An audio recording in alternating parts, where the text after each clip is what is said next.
Yo YouTube, what's going on? It's your boy SalvationsElite. We are back with another video, guys. And today, guys, Paris came to play today and announced their roster. It's an interesting one for sure, and we're going to be talking about it today. So, I hope you guys are all having a fantastic first week of October. I am for sure. I'm happy it's finally fall. I can justify wearing hoodies now. It's good stuff. And I am ready for more news. I'm ready for Modern Warfare, and I've been streaming a lot. I've actually been playing some Apex, some FIFA, filling some time in, just streaming a little bit and enjoying it. But we'll be streaming a lot of Call of Duty in the next few weeks and during Modern Warfare, of course. And also, last video, if you guys get a chance to see it, the community tournament was announced. We're doing the Black Ops 4 Community Championships.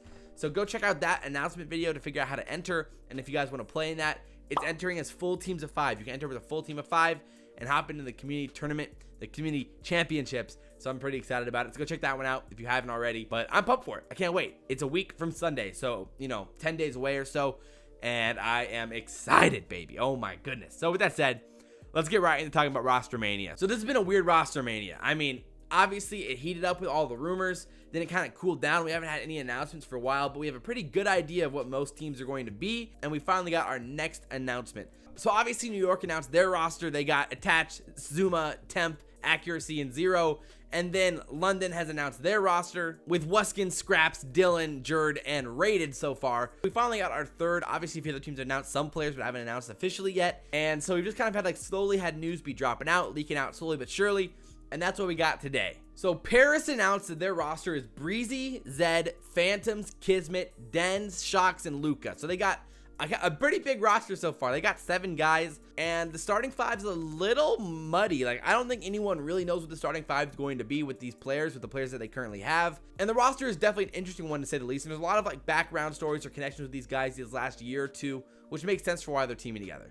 Breszy and kismet played on E6 together. louqa and shockz were playing on Mindfreak last year. I mean, Breszy and kismet finished 4th at champs together on E6.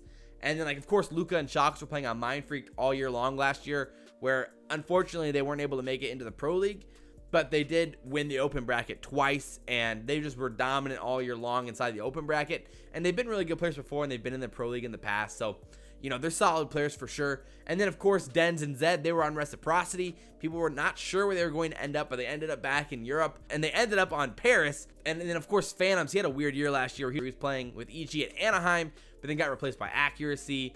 And, then he was on UYU, and before that, FaZe Black, whatever. So, he kind of had a weird career path last year, but he's also a really solid player. This is a pretty young team overall, and I think they have a lot of potential down the road for sure.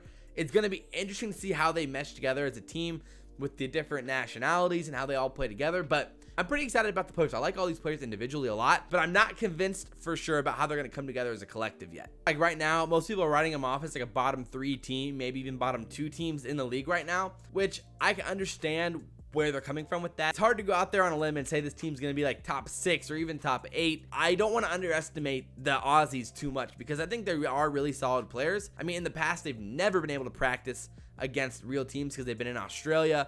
So maybe now that they're in Europe, they'll have more competition. They can practice better. They'll get more practice. Maybe that's the turning point for them, and they really improve a lot, and they become really good players, which is possible. I'm not going to write that off.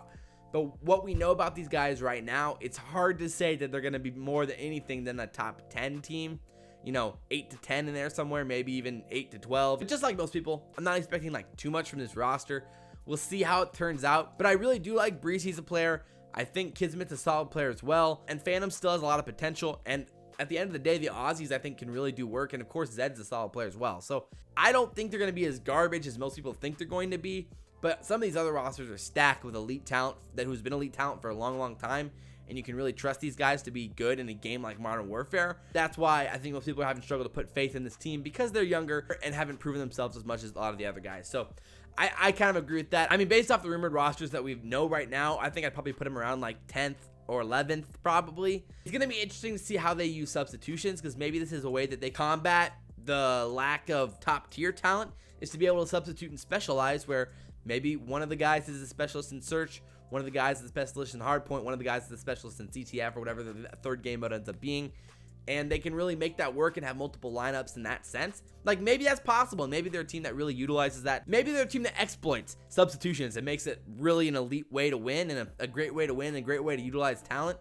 And that's how they end up being really good. It's hard to say, though, because We just don't know how the substitutions are really going to work and how it's going to actually be implemented into the game, or whether it will be implemented at all by any teams in the games with these lineups. So again, I think they're going to be a mediocre team at best, but we'll have to see. The jury, of course, I don't want to destroy them before they even have a chance to prove themselves, but right now I think that's where they're at. So I hope you guys enjoy the video. Obviously, a lot more news coming out in the next few weeks, as we keep on saying. But as always, guys, if you guys enjoy the video, like, comment, and subscribe. Share the video if you guys really enjoy it. I always appreciate the support, and it really does mean a lot to me. But as always, guys, I'm your boy SalvationsElite, and we'll see you next time. I'm out.